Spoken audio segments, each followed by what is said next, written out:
Oke, Assalamualaikum warahmatullahi wabarakatuh. Sebelumnya izin memperkenalkan diri, kami dari kelompok 9 yang beranggotakan saya sendiri, Tiara Zahra, eh, ya, Alifia Syahra Khairunisa, Indika Nora, dan Divara Aulia Ningtyas. Di sini kami akan menyampaikan hasil diskusi kami terkait interactive learning dan real-time analytics. Untuk materi yang pertama akan disampaikan oleh Divara. Kepada Divara dipersilakan. Baik, terima kasih kepada moderator. Yang pertama, pengertian dari interactive querying. Jadi di sini interactive query atau juga disebut dengan average height LEAP atau proses analitis latensi rendah adalah jenis cluster Azure HD Insight. Interactive query mendukung penembolokan dalam memori yang membuat query average height lebih cepat dan jauh lebih interaktif. Pelanggan menggunakan interactive query untuk mengquery data yang disimpan di penyimpanan Azure and Azure Data Lake Storage dengan cara yang sangat cepat. Interactive query memudahkan pengembang dan ilmuwan data untuk bekerja dengan big data menggunakan alat BI yang paling mereka sukai. HD Insight Interactive Query mendukung beberapa alat untuk mengakses big data dengan mudah. Saya kembalikan kepada moderator.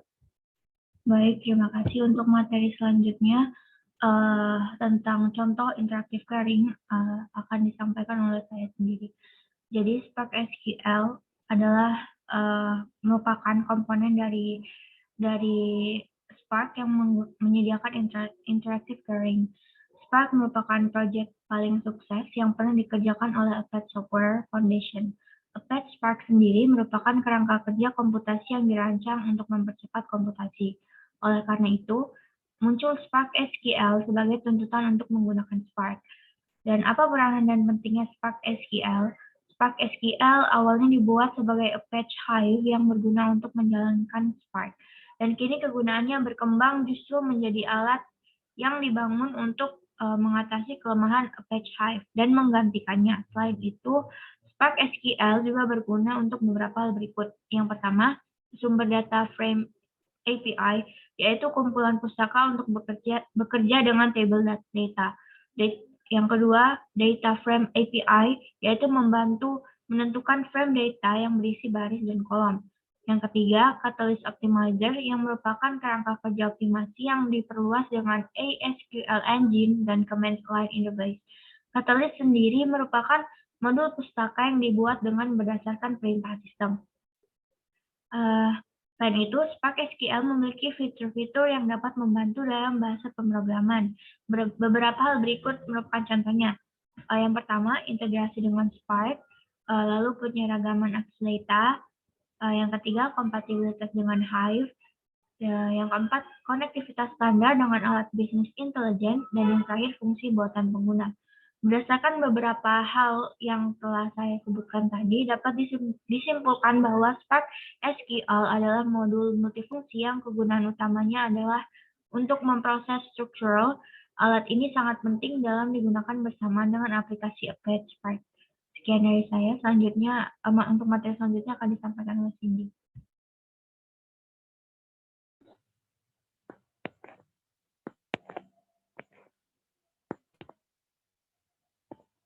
Oke, materi selanjutnya adalah real-time analytics. Real-time analytics mengacu pada proses mempersiapkan dan mengukur data segera setelah memasuki database. Dengan kata lain, pengguna mendapatkan wawasan atau dapat menarik kesimpulan segera setelah data masuk ke sistem mereka.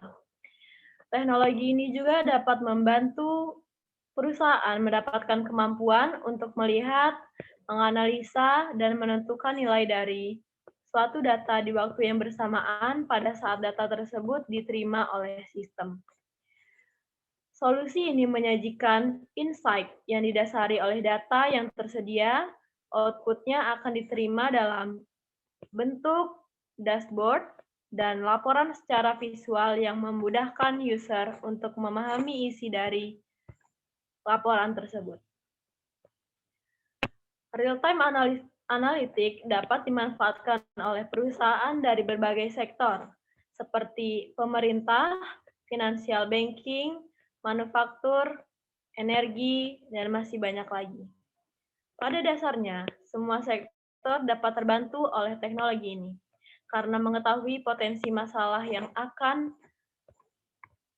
menyebabkan kerugian di masa depan adalah manfaat yang sangat dibutuhkan perusahaan.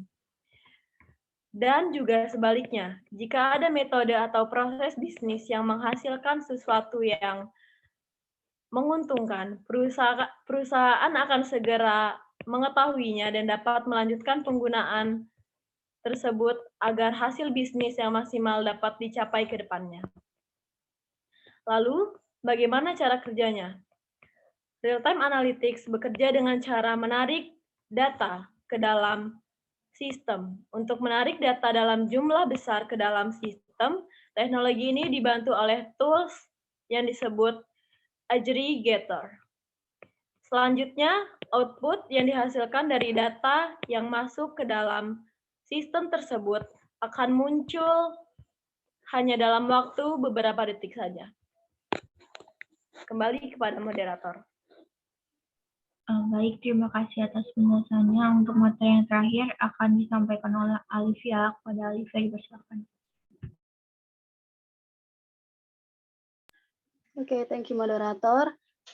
Materi sekarang yaitu adalah contoh dari real-time analytics. Yang pertama adalah Customer Relationship Management atau CRM. Memaksimalkan kepuasan dan hasil bisnis selama setiap interaksi dengan pelanggan.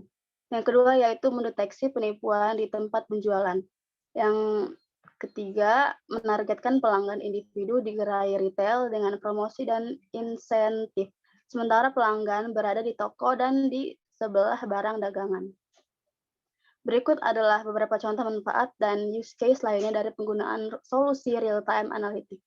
Yang pertama yaitu untuk mengelola suatu wilayah, seperti mengumpulkan data yang relevan dari suatu wilayah geografis tertentu dan menentukan apa yang harus diperbaharui untuk menyempurnakan intelijensi dari suatu wilayah tersebut.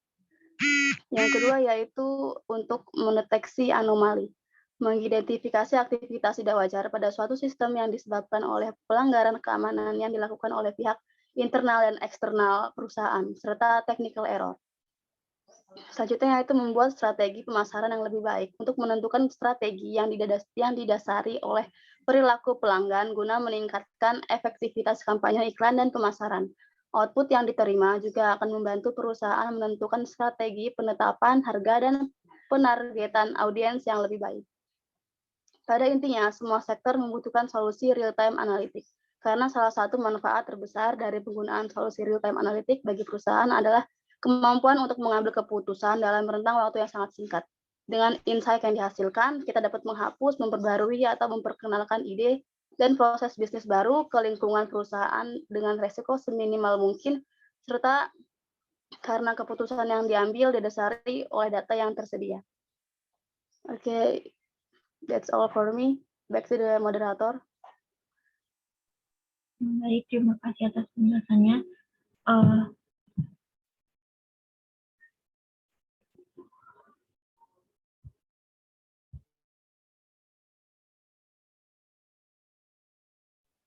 Oke, jadi sekian presentasi dari kami. Assalamualaikum warahmatullahi wabarakatuh. Waalaikumsalam.